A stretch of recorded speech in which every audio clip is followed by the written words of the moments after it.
মেয়েরা আগের ভিডিওতে আমরা মৌরিয়ার বেরিয়ে আসা পর্যন্ত পড়েছিলাম রাইডার্স টু দ্য সি নাটকে। মৌরিয়া একজন বৃদ্ধা মহিলা যিনি তার পঞ্চম ছেলেকে হারিয়েছেন বলে মনে হচ্ছে এখনো পর্যন্ত। দেখো এরপর থেকে আমরা শুরু করছি। Maurya looking up at Cathleen and speaking querulously. Maurya ক্যাথলিনের দিকে তাকিয়ে এবং ঝগড়ার সুরে কথা বলে কি বললেন?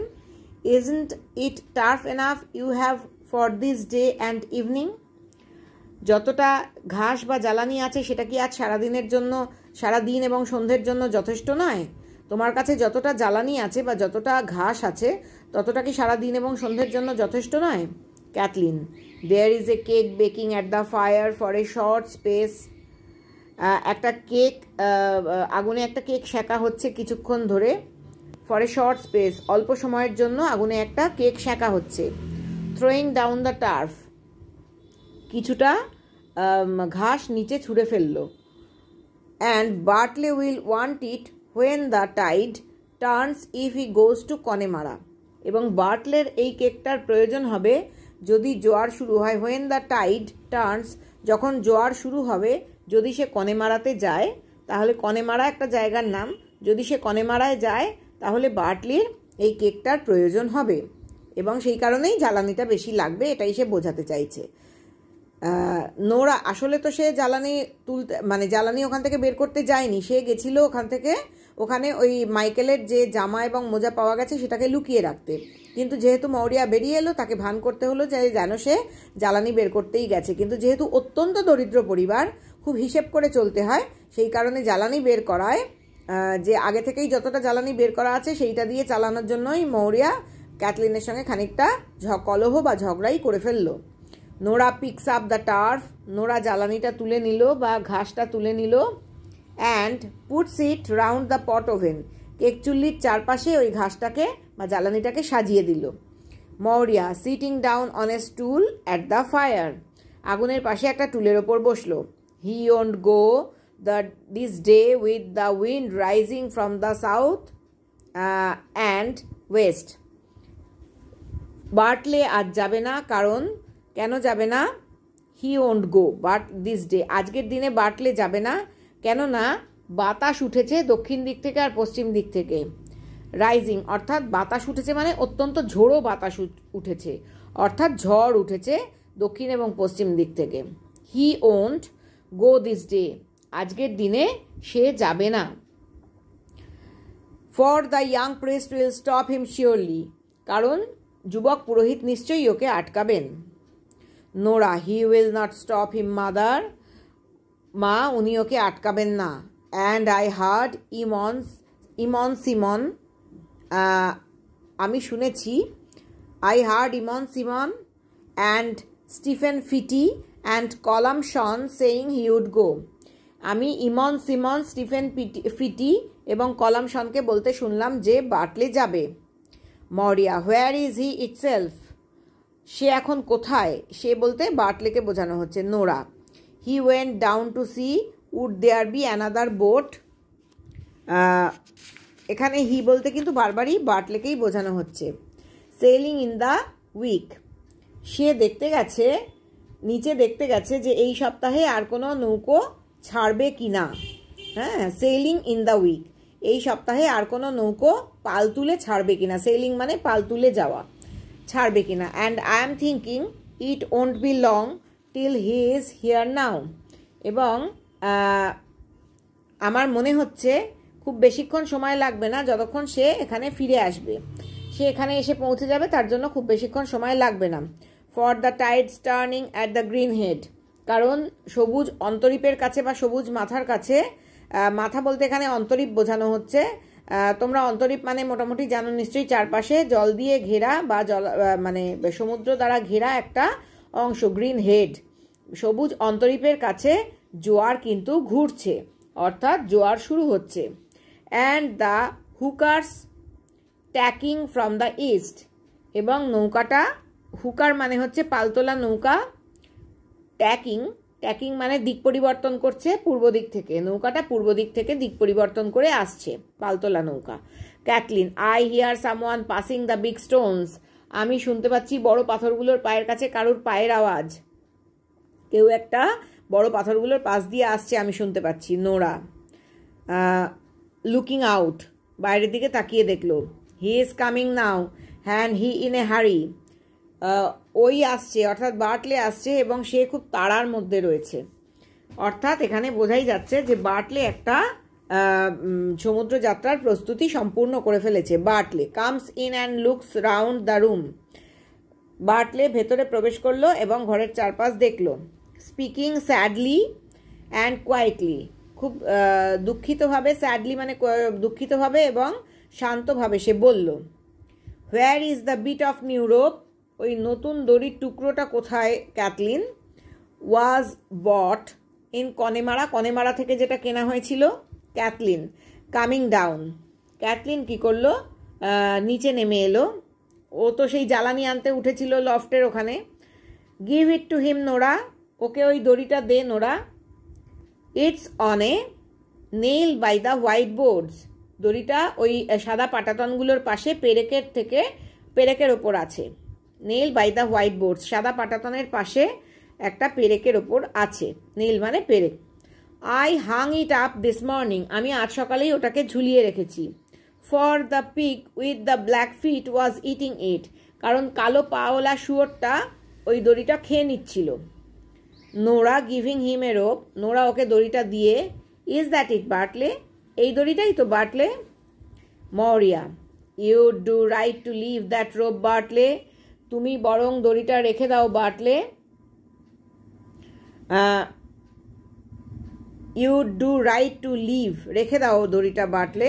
হ্যাঙ্গিং বাই দ্য বোর্ডস, ওই পাটাতনের পাশ থেকে দড়িটা রেখে দাও, মানে পাটাতনের পাশে ওই পেরেকেই আবার দড়িটা রেখে দাও। Bartley takes the rope, Bartley দড়িটা নিল। It will be wanting in this place, I am telling you, এই দড়িটার এখানে প্রয়োজন হবে। ওয়ান্টিং মানে প্রয়োজন হবে এখানে, আমি তোমাকে বলছি এই দড়িটার এখানে প্রয়োজন হবে। If Michael is washed up, যদি মাইকেলের দেহ ভেসে আসে, টুমরো মর্নিং, আগামীকাল সকালে, অর দ্য নেক্সট মর্নিং, অথবা তারপরের দিন সকালে, or any morning in the week, অথবা এই সপ্তাহের কোনো এক সকালে, for it's a deep grave we will make him, কারণ একটা গভীর কবর আমরা তাকে দেব। By the grace of God, ঈশ্বরের কৃপায় আমরা ওর জন্য একটা গভীর কবর খুঁড়ব, সেই কারণে এই দড়িটার আমাদের এখানে দরকার হবে। সেই কারণে তুমি দড়িটা বরং রেখে দাও এই সাদা পাটাতনগুলোর পাশে বা ওই পাটাতনগুলোর পাশে।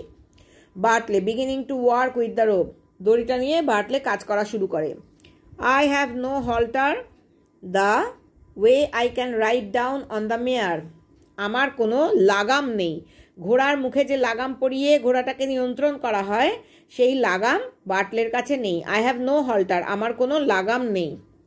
দ্য ওয়ে, যে পদ্ধতিতে আমি ওই মেয়ে ঘোড়াটার ওপর চড়তে পারি, আই ক্যান রাইট ডাউন, মেয়ে ঘোড়াটার ওপর চড়ে নিচে যেতে পারি, তার জন্য আমার কাছে কোনো লাগাম নেই। অর্থাৎ মেয়ে ঘোড়াটায় চড়তে গেলে আমার একটা লাগামের প্রয়োজন হবে। And must go now quickly, এবং আমাকে তাড়াতাড়ি যেতেই হবে।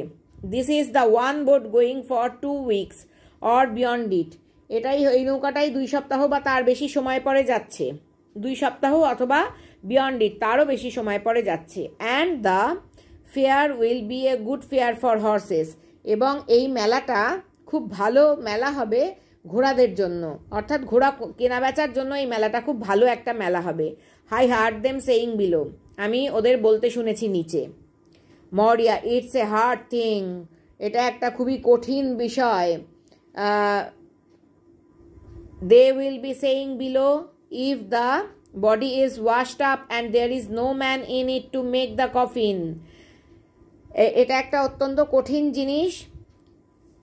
নিচের লোকেরা বলাবলি করছে, যদি মাইকেলের বডি ভেসে আসে এবং আমাদের বাড়িতে কোনো পুরুষ থাকবে না কফিন বানানোর জন্য, মানে যেন তেন প্রকারেণ মৌরিয়া বার্টলেকে যাওয়া থেকে আটকানোর চেষ্টা করছে, যেহেতু আজকের দিন প্রকৃতি অত্যন্ত অশান্ত, সমুদ্র অত্যন্ত অশান্ত, সেই জন্য সে ভয় পাচ্ছে বার্টলেকে নিয়ে এবং আটকানোর চেষ্টা করছে।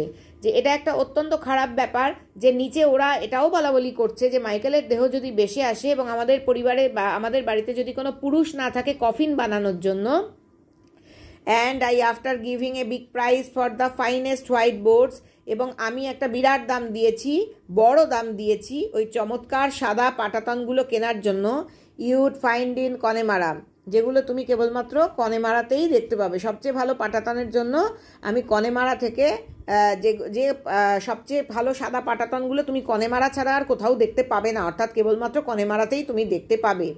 এই যে বোর্ডগুলো, এই সাদা পাটাতনগুলো নাটকের প্রথম থেকে আমরা দেখতে পাচ্ছি, এগুলো কিন্তু একটা ভয়ঙ্কর খারাপ প্রতীক। কেন না, এগুলো হচ্ছে কফিন বানানোর জন্য কিনে রাখা রয়েছে।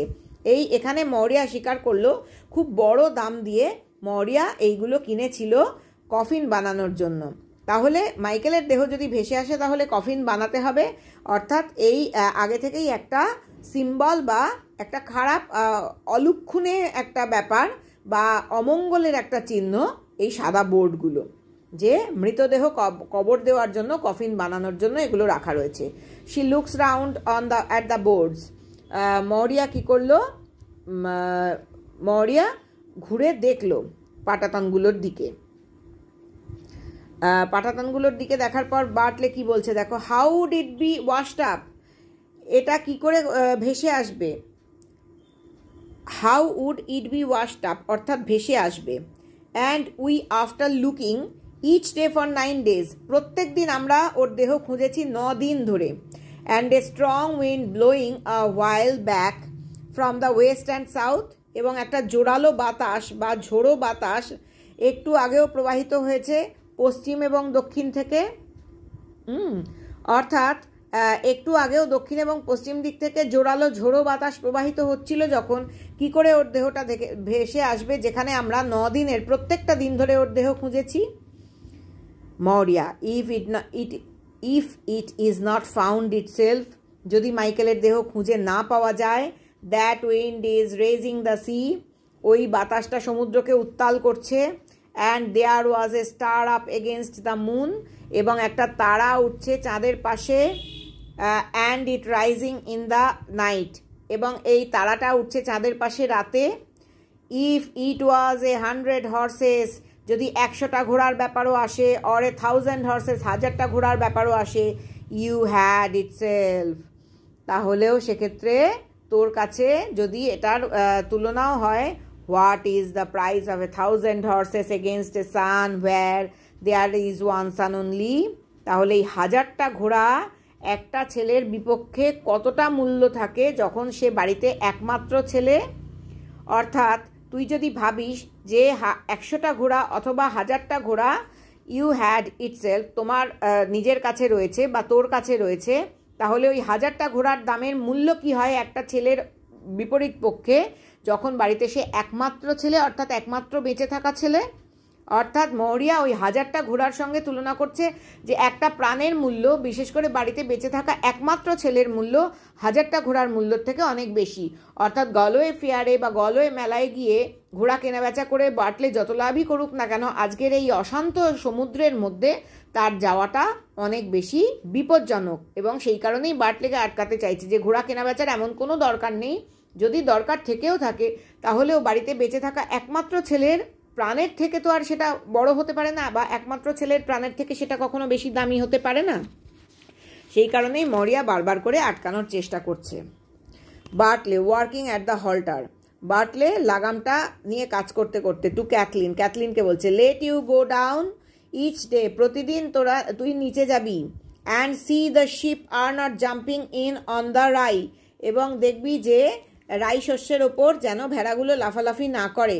And if the jobber comes, এবং যদি পশু ব্যবসায়ী আসে, you can sell the pig with the black feet, ওই কালো পাওলা শুকরটাকে তুই বিক্রি করে দিতে পারিস।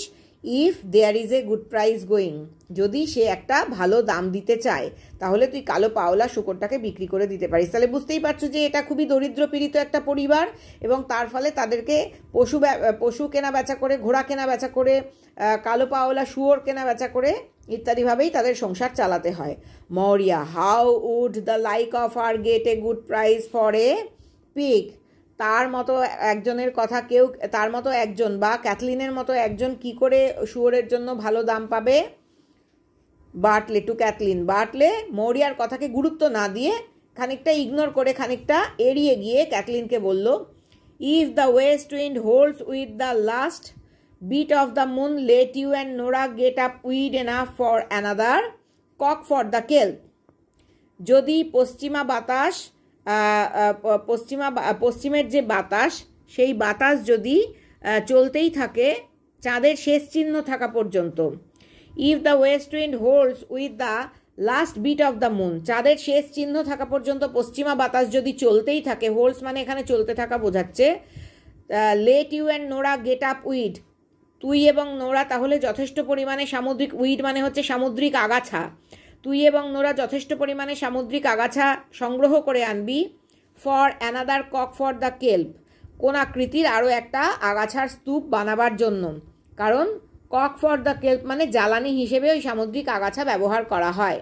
হ্যাঁ, কেল্প মানে জ্বালানি, কক মানে হচ্ছে আগাছার স্তূপকে বলা হচ্ছে cock, cock for the kelp. সামুদ্রিক আগাছার স্তূপ যাতে আরও একটা তৈরি করা যায়, সেই জন্য তোরা চাঁদের শেষ চিহ্ন থাকা পর্যন্ত পশ্চিমের বাতাস যদি চলতে থাকে, তোরা নিচে গিয়ে যথেষ্ট পরিমাণে সামুদ্রিক আগাছা সংগ্রহ করে আনবি, যাতে আরেকটা সামুদ্রিক আগাছার স্তূপ বানিয়ে নেওয়া যায় জ্বালানি হিসেবে, তাহলে বাড়িতে যথেষ্ট জ্বালানি থাকবে। It's hard set we will be from this day with no one in it but one man to work, আমাদের এখন থেকে কঠিন সময়ের মুখোমুখি হতে হবে। ইটস হার্ড সেট, কঠিন ব্যাপার বা কঠিন সময়, we will be from this day, আজকের দিন থেকে আমাদের কঠিন সময়ের মুখোমুখি হতে হবে। উইথ নো ওয়ান, আর একজনও কেউ নেই, ইন ইট বাড়িতে, but one man to work, যখন বাড়িতে কেবলমাত্র একজনই পুরুষ মানুষ রয়েছে, ম্যান বলতে এখানে পুরুষ বোঝানো হচ্ছে, একজন মাত্রই পুরুষ মানুষ রয়েছে, সেই জন্য আমাদের এখন থেকেই কঠিন সময়ের মুখোমুখি হতে হবে। Maurya, it's hard set we will be surely the day you are drowned with the rest. It's hard set, এটা নিশ্চিতভাবেই খুব শোচনীয় ব্যাপার। We will be surely the day, সেই দিন থেকে অবশ্যই আমাদের অবস্থা নিশ্চিতভাবে শোচনীয় হবে, যেদিন you are drowned with the rest, বাকিদের সঙ্গে তুইও ডুবে যাবি, অর্থাৎ তুইও তোর ভাইদের মতো বা বাবার মতো ডুবে মারা যাবি, সেই দিন থেকে আমাদেরও নিশ্চিতভাবেই শোচনীয় অবস্থা হবে, হার্ড সেট হবে বা শোচনীয় অবস্থা হবে। What way will I live and the girls with me, কিভাবে আমি বেঁচে থাকবো অথবা মেয়েরা আমার সঙ্গে থাকবে। And I an old woman, আমি একজন বৃদ্ধা মহিলা। লুকিং ফর দ্য গ্রেভ, যে কিনা কবরে যাওয়ার জন্য দিন গুনছে, সে কি করে এইভাবে বেঁচে থাকতে পারবে। আমি কি করে বেঁচে থাকবো, এই মেয়েদের নিয়েই বা আমি কি করে বেঁচে থাকবো, আমার মতো একজন বৃদ্ধা মহিলা যে কিনা কবরে যাওয়ার জন্য দিন গুনছে। এই পর্যন্তই থাক আজকে।